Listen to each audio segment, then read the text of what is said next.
Go.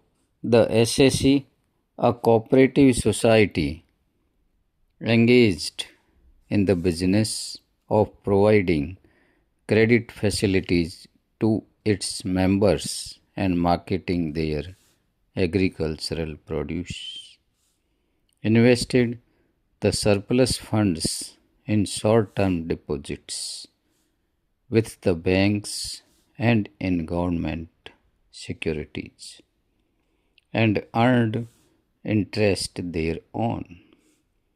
The SSE showed the said interest income under the head income from business, but the assessing officer assessed it as income from other sources under section 56 and held that the SSE would not be entitled to deduction under section 80p2a of the Income Tax Act.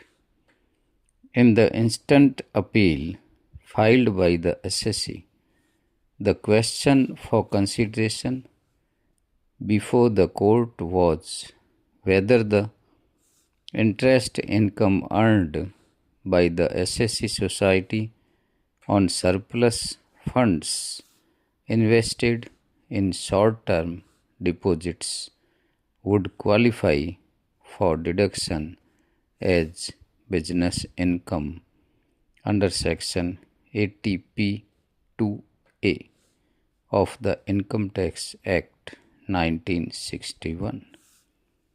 Dismissing the appeals, the court held an income which is attributable to any of the activities specified in section 80p2 of the Income Tax Act 1961 would be eligible for deduction.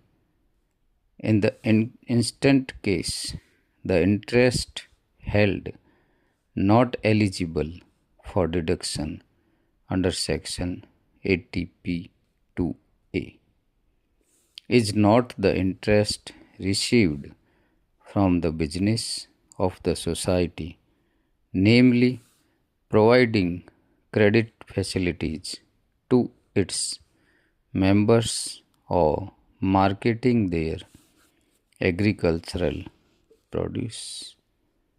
What is sought to be taxed under section 56 of the Act is the interest income arising on the surplus, which surplus was not required for business purposes and was invested in specified securities as investment. SSE markets the produce of its members whose sale proceeds at times were retained by it.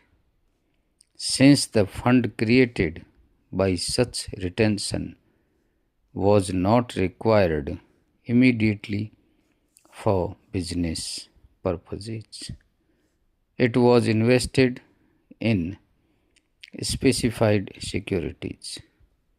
Such interest income would come in the category of income from other sources and therefore would be taxable under section 56 of the Act as rightly held by the assessing officer. The word income has been defined under section 224 first of the Act to include profits and gains. This subsection is an elusive provision. The Parliament has included specifically business profits into the definition of the word income. Therefore, the court is required to give a precise meaning to the words profits and gains of business mentioned in section 80p2 of the Act. In the instant case, SSE society regularly invests funds not required for business purposes.